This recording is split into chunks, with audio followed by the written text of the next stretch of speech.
दोस्तों, जैसा कि आप सभी को पता है, हम भारतीय राज्य व्यवस्था यानी कि इंडियन पॉलिटी को पार्ट वाइज कवर कर रहे हैं। इससे पहले वाले वीडियो में मैंने ऐतिहासिक पृष्ठभूमि यानी कि हिस्टोरिकल बैकग्राउंड को कवर किया था। आज हम संविधान का निर्माण यानी कि मेकिंग ऑफ द कॉन्स्टिट्यूशन देखेंगे। ठीक है, तो चलिए शुरू करते हैं और देखते हैं कि मेकिंग ऑफ द कॉन्स्टिट्यूशन यानी कि संविधान के निर्माण में क्या क्या कठिनाइयाँ रहीं और कैसे संविधान हमारा निर्माण हो। तो मेकिंग ऑफ द कॉन्स्टिट्यूशन। संविधान सभा की मांग। भारत में संविधान सभा के गठन का विचार वर्ष 1934 में पहली बार एम.एन. राय ने रखा। राय भारत में वामपंथी आंदोलन के प्रखर नेता थे। 1935 में भारतीय राष्ट्रीय कांग्रेस ने पहली बार भारत के संविधान के निर्माण के लिए आधिकारिक रूप से संविधान सभा के गठन की मांग की। 1938 में भारतीय राष्ट्रीय कांग्रेस की ओर से पंडित जवाहरलाल नेहरू ने घोषणा की कि स्वतंत्र भारत के संविधान का निर्माण वयस्क मताधिकार के आधार पर चुनी गई संविधान सभा द्वारा किया जाएगा और इसमें कोई बाहरी हस्तक्षेप नहीं होगा। नेहरू की इस मांग को अंततः ब्रिटिश सरकार ने सैद्धांतिक रूप से स्वीकार किया। इसे सन 1940 के अगस्त प्रस्ताव के नाम से जाना गया। सन 1942 में ब्रिटिश सरकार के कैबिनेट मंत्री स्टैफर्ड क्रिप्स ब्रिटिश मंत्रिमंडल के एक सदस्य एक स्वतंत्र संविधान के निर्माण के लिए ब्रिटिश सरकार के एक प्रारूप प्रस्ताव के साथ भारत आए। इस संविधान को द्वितीय विश्व युद्ध के बाद अपनाया जाना था। क्रिप्स प्रस्ताव की मुस्लिम लीग ने स्वीकार कर दिया। मुस्लिम लीग की मांग थी कि भारत को दो स्वायत्त हिस्सों में बांट दिया जाए, जिनकी अपनी अपनी संविधान सभाएं हों। अंततः भारत में एक कैबिनेट मिशन को भेजा गया।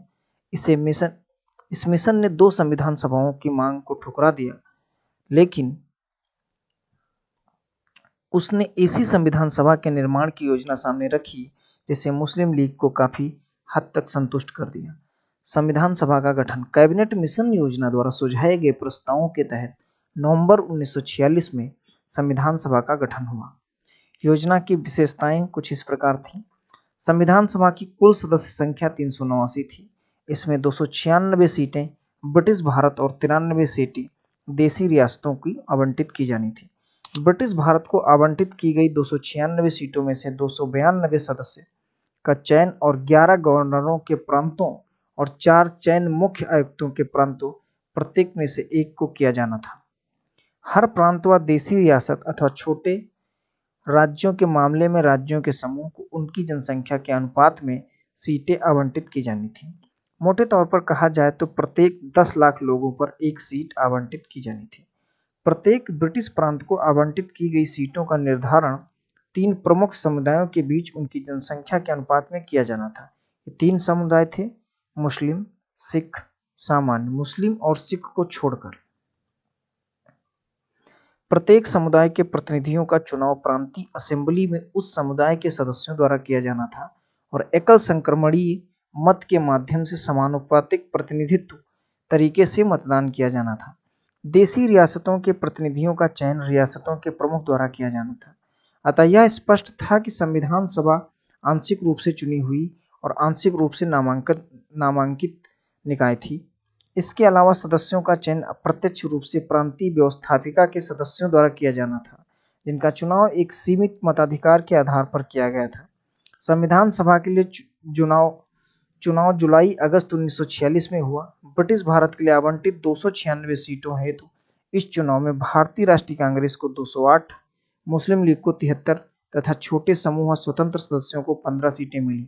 हालांकि देसी रियासतों को आवंटित की गई 93 सीटें भर नहीं पाई, क्योंकि उन्होंने खुद संविधान सभा से अलग रखने का निर्णय लिया।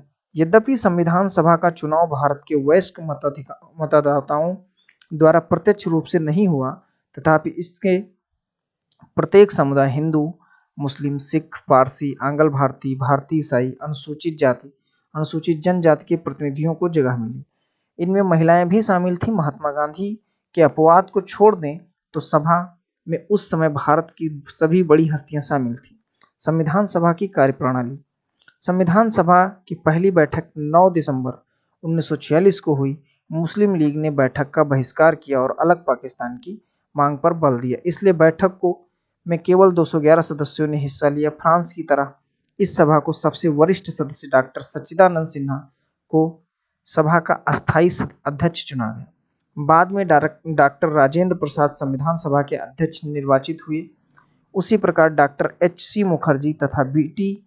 कृष्णामाचारी सभा के उपाध्यक्ष निर्वाचित हुए। दूसरे शब्दों में संविधान सभा के 2 उपाध्यक्ष थे। उद्देश्य प्रस्ताव 13 दिसंबर 1946 को पंडित नेहरू ने सभा में ऐतिहासिक उद्देश्य प्रस्ताव पेश किया। इसमें संवैधानिक संरचना के ढांचे एवं दर्शन की झलक थी। इसमें कहा गया यह संविधान सभा भारत को एक स्वतंत्र संप्रभु गणराज्य घोषित करती है तथा अपने भविष्य के प्रशासन को चलाने के लिए एक संविधान के निर्माण की घोषणा करती है। ब्रिटिश भारत में शामिल सभी क्षेत्र, भारतीय राज्यों में शामिल सभी क्षेत्र तथा भारत से बाहर के इस प्रकार के सभी क्षेत्र तथा वह अन्य क्षेत्र जो इसमें शामिल होना चाहेंगे भारतीय संघ का हिस्सा होंगे और उक्त वर्णित सभी क्षेत्रों तथा उनकी सीमाओं का निर्णय संविधान सभा द्वारा किया जाएगा तथा इसके लिए उपरांत के नियमों के अनुसार यदि वे चाहेंगे तो उनकी अवशिष्ट शक्तियां उनमें निहित रहेंगी और प्रशासन के संचालन के लिए वे सभी शक्तियां केवल उनको छोड़कर जो संघ में निहित होंगी इन राज्यों को प्राप्त होंगी। संप्रभु स्वतंत्र भारत की सभी शक्तियां एवं प्राधिकार इसके अभिन्न अंग तथा सरकार के अंग सभी का स्रोत भारत की जनता होगी। भारत के सभी लोगों के लिए न्याय, सामाजिक, आर्थिक एवं राजनीतिक स्वतंत्रता एवं सुरक्षा, अवसर की समता, विधि के समक्ष समता, विचार एवं अभिव्यक्ति, विश्वास, भ्रमण, संगठन बनाने की आदि की स्वतंत्रता तथा लोक नैतिकता की स्थापना सुनिश्चित की जाएगी। अल्पसंख्यकों, पिछड़ा वर्गों तथा जनजाति क्षेत्रों के लोगों को पर्याप्त सुरक्षा प्रदान की जाएगी। संघ की एकता को अक्षुण्ण बनाए रखा जाएगा तथा इसके भू क्षेत्र, समुद्र एवं वायु क्षेत्र को सभ्य देश के न्याय एवं विधि के अनुरूप सुरक्षा प्रदान की जाएगी और इस प्राचीन भूमि को विश्व में उसका अधिकार एवं उचित स्थान दिलाया जाएगा तथा विश्व शांति एवं मानव कल्याण को बढ़ावा देने में निमित्त उसके योगदान को सुनिश्चित किया जाएगा। इस प्रस्ताव को 22 जनवरी 1946 को सर्वसम्मत से स्वीकार कर लिया गया। इसने संविधान के स्वरूप को काफी हद तक प्रभावित किया। इसके परिवर्तित रूप से संविधान की प्रस्तावना बनी। स्वतंत्रता अधिनियम द्वारा परिवर्तन। संविधान सभा से खुद को अलग रखने वाली देशी रियासतों के प्रतिनिधि धीरे धीरे शामिल होने लगे। 28 अप्रैल 1947 को 6 राज्यों के प्रतिनिधि सभा के सदस्य बन चुके थे। 3 जून 1947 को भारत के बंटवारे के लिए पेश की गई माउंटबेटन योजना स्वीकार करने के बाद अन्य देशी रियासतों और ज्यादातर प्रतिनिधियों ने सभा में अपनी सीटें ग्रहण कर ली। भारतीय हिस्से की मुस्लिम लीग की सदस्य भी सभा में शामिल हो गए। भारतीय स्वतंत्रता अधिनियम 1947 ने सभा की स्थिति में निम्न 3 परिवर्तन किए। सभा को पूरी तरह संप्रभु निकाय बनाया गया जो स्वेच्छा से कोई भी संविधान बना सकती थी। इस अधिनियम ने सभा को ब्रिटिश संसद द्वारा भारत के संबंध में बनाए गए किसी भी कानून को समाप्त करने अथवा बदलने का अधिकार दे दिया। संविधान सभा एक विधायिका भी बन गई। दूसरे शब्दों में कहा जाए तो सभा के 2 अलग अलग काम सौंपे गए। इनमें से एक था स्वतंत्र भारत के लिए संविधान बनाना और दूसरा था देश के लिए आम कानून लागू करना। इन दोनों कार्यों को अलग अलग दिन करना था। इस प्रकार संविधान सभा स्वतंत्र भारत की पहली संसद बनी। जब भी सभा की बैठक संविधान सभा के रूप में होती, इसकी अध्यक्षता डॉक्टर राजेंद्र प्रसाद करते और जब बैठक बतौर विधायिका होती तब इसकी अध्यक्षता जी.बी. मावलंकर करते थे। संविधान सभा 26 नवंबर 1949 तक इन दोनों रूपों में कार्य करती रही। इस समय तक संविधान निर्माण का कार्य पूरा हो चुका था। मुस्लिम लीग के सदस्य पाकिस्तान में शामिल हो चुके क्षेत्रों में से संबद्ध भारतीय संविधान सभा से अलग हो गए। इसकी वजह से सन 1946 में माउंटबेटन योजना के तहत तय की गई सदस्यों की कुल संख्या 379 सीटों के बजाय 299 तक आ गिरी। भारतीय प्रांतों, औपचारिक रूप से ब्रिटिश प्रांत की संख्या 296 से 229 और देशी रियासतों की संख्या 93 से 70 कर दी गई। 31 दिसंबर 1947 को राज्यवार सदस्यता के अध्याय के अंत में तालिका संख्या 2.4 में प्रस्तुत किया गया है। अन्य कार्य। संविधान के निर्माण और आम कानूनों को लागू करने के लिए संविधान सभा ने निम्न कार्य भी किए। इसने मई 1949 को राष्ट्रमंडल में भारत की सदस्यता का सत्यापन किया। इसने 22 जुलाई 1947 को राष्ट्रीय ध्वज को अपनाया। इसने 24 जनवरी 1950 को राष्ट्रीय गान को अपनाया। 24 जनवरी 1950 को राष्ट्रीय गीत को अपनाया गया। इसने 24 जनवरी 1950 को डॉक्टर राजेंद्र प्रसाद को भारत के पहले राष्ट्रपति के रूप में चुना। 2 साल 11 माह 18 दिनों में संविधान सभा की कुल 11 बैठकें हुई। संविधान निर्माताओं ने लगभग 60 देशों के संविधानों को अवलोकन किया और इसमें प्रारूप पर 114 दिनों के तक विचार हुआ। संविधान के निर्माण पर कुल 64 लाख रुपए का खर्च आया। 24 जनवरी 1950 को संविधान सभा की अंतिम बैठक हुई। इसके बाद सभा ने 26 जनवरी 1950 से 1951-52 में हुए आम चुनाव के बाद बनने वाली नई संसद के निर्माण तक भारत की अंतरिम संसद के रूप में काम किया। संविधान सभा की समितियां। संविधान सभा में संविधान के निर्माण से संबंधित विभिन्न कार्यों को करने के लिए कई समितियों का गठन किया। इनमें से 8 बड़ी समितियां थीं तथा अन्य छोटी। इन समितियों तथा इनके अध्यक्षों के नाम कुछ इस प्रकार हैं।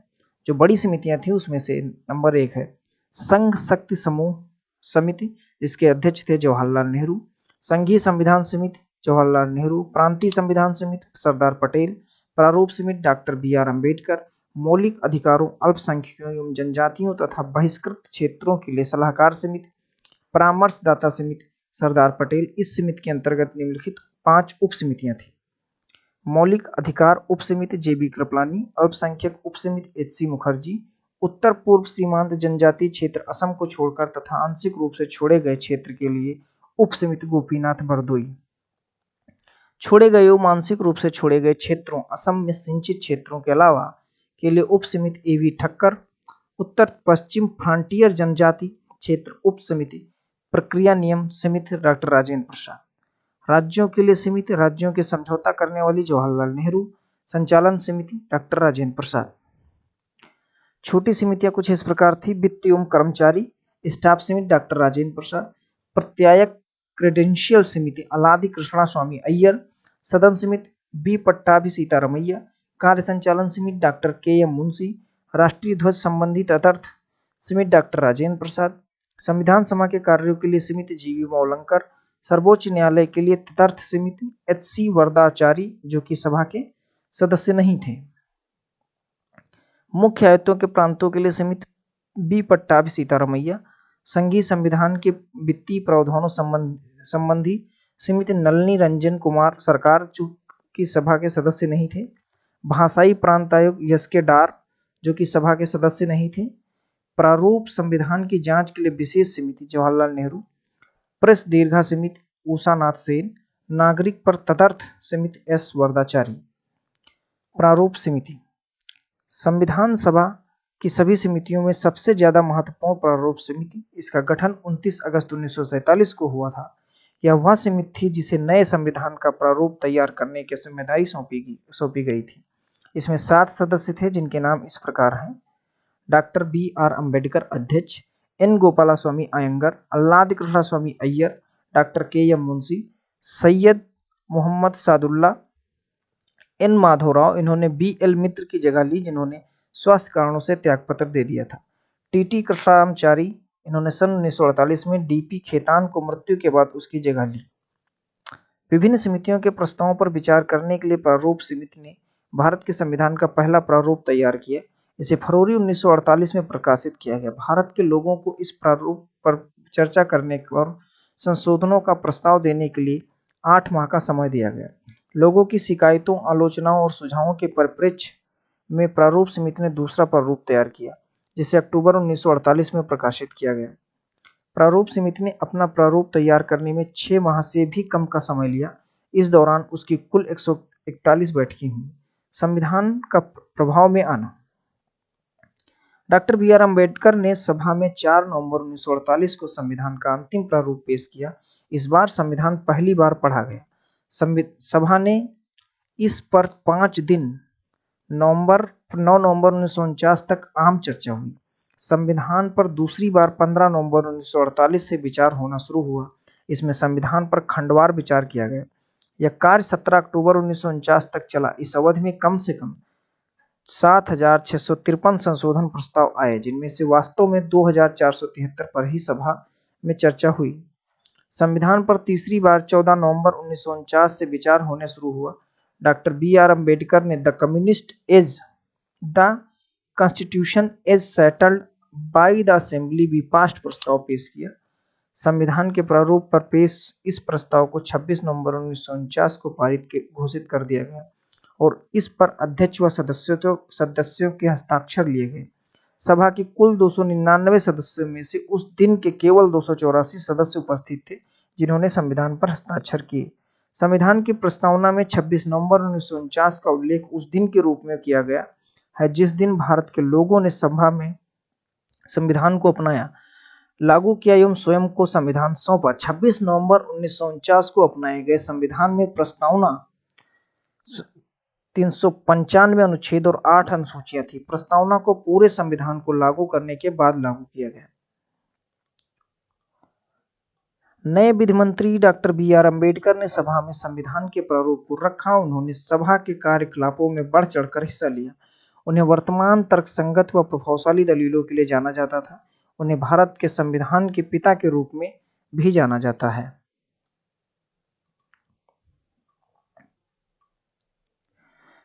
इस महान लेखक, संविधान विशेषज्ञ, अनुसूचित जातियों के निर्विवाद नेता और भारत के संविधान के प्रमुख शिल्पकार की आधुनिक मन की संज्ञा भी दी जाती है। भारत के संविधान सभा 1946 में सीटों का आवंटन कुछ इस प्रकार था।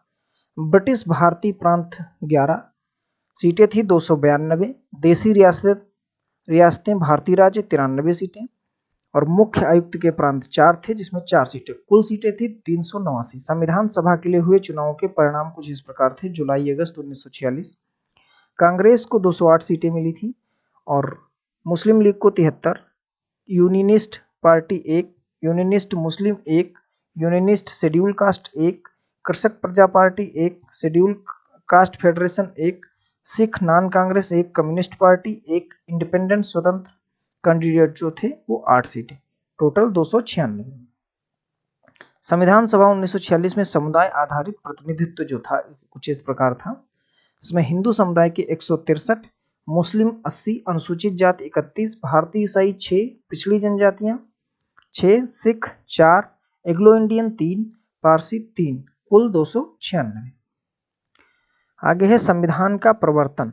26 नवंबर 1949 को नागरिकता, चुनाव, तदर्थ संसद, अस्थायी व परिवर्तनशील नियम तथा छोटे शीर्षकों से जुड़े कुछ प्रावधान अनुच्छेद 5, 6, 7, 8, 9, 60, 324, 366, 367, 379, 380, 388, 391, 392 और 393 स्वतः ही लागू हो गए।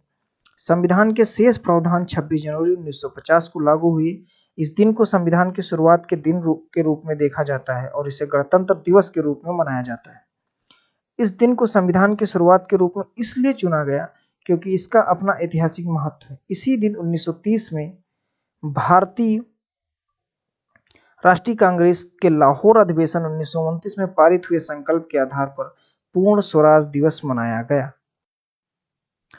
संविधान की शुरुआत के साथ ही भारतीय स्वतंत्रता अधिनियम 1947 और भारत शासन अधिनियम 1935 को समाप्त कर दिया गया। हालांकि abolition of privy council jurisdiction act 1949 लागू रहा। संविधान सभा की आलोचना। आलोचकों के विभिन्न आधारों पर संविधान सभा की आलोचना की ये आधार है यह प्रतिनिधि निकाय नहीं थी। आलोचकों ने दलीलें दी हैं कि संविधान सभा प्रतिनिधि सभा नहीं थी क्योंकि इसके सदस्यों का चुनाव भारत के लोगों द्वारा वयस्क मताधिकार के आधार पर नहीं हुआ था। संप्रभुता का अभाव।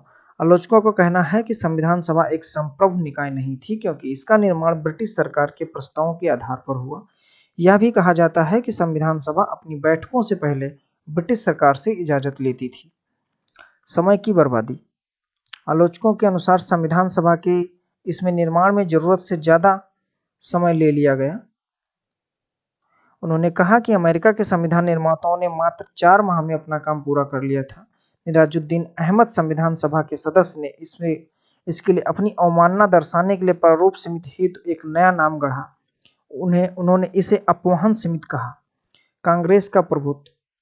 आलोचकों का आरोप है कि संविधान सभा में कांग्रेसियों का प्रभुत्व था। ब्रिटेन के संविधान विशेषज्ञ ग्रेनेविल ऑस्टिन ने टिप्पणी की, संविधान सभा एक दलीय देश के एक दलीय निकाय है, सभा ही कांग्रेस है और कांग्रेस ही भारत है।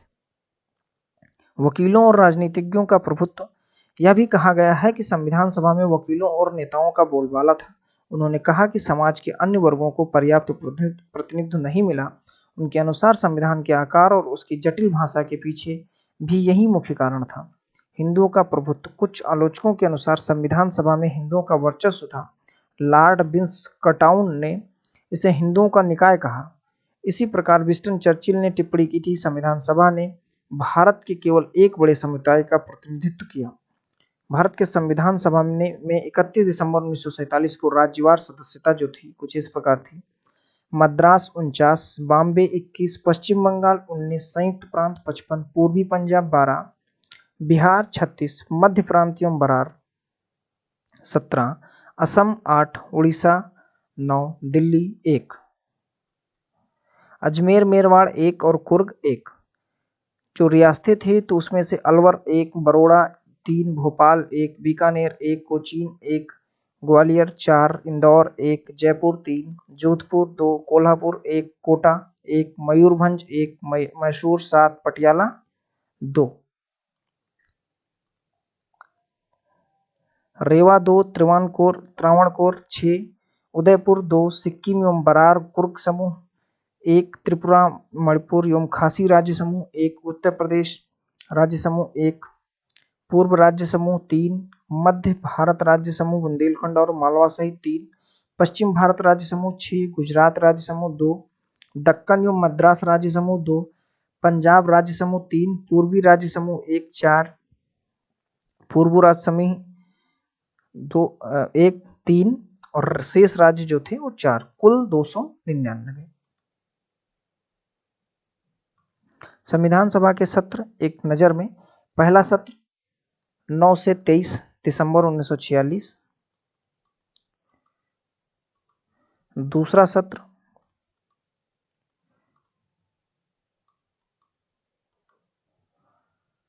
20 से 25 जनवरी 1947, तीसरा सत्र 28 अप्रैल से 2 मई 1947, चौथा सत्र 14 से 31 जुलाई 1947, पांचवा सत्र 14 से 30 अगस्त 1947 और छठा सत्र 27 जनवरी 1948, सातवां सत्र 4 नवंबर 1948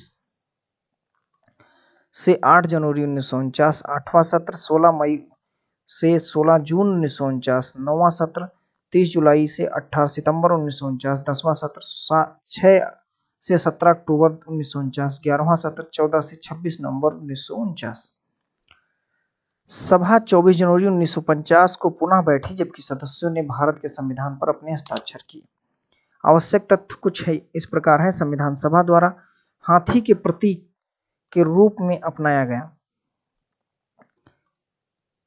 सर B.N. राव को संविधान सभा के लिए संवैधानिक सलाहकार, कानूनी सलाहकार के रूप में नियुक्त किया गया। HBR अयंगर को संविधान सभा का सचिव नियुक्त किया गया। एल.एन. मुखर्जी को संविधान सभा का प्रमुख प्रारूपकार चीफ ड्राफ्टमैन नियुक्त किया गया। प्रेम बिहारी नारायण राजयदा भारतीय संविधान के प्रमुख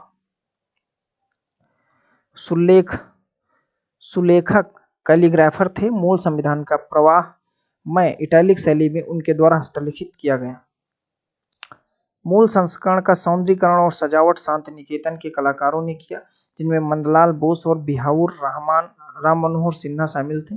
मूल प्रस्तावना को प्रेम बिहारी नारायण राजयदा द्वारा हस्तलिखित एवं बिहाउर राम मनोहर सिन्हा द्वारा जातिमय सौंदर्यीकृत एवं अलंकृत किया गया था।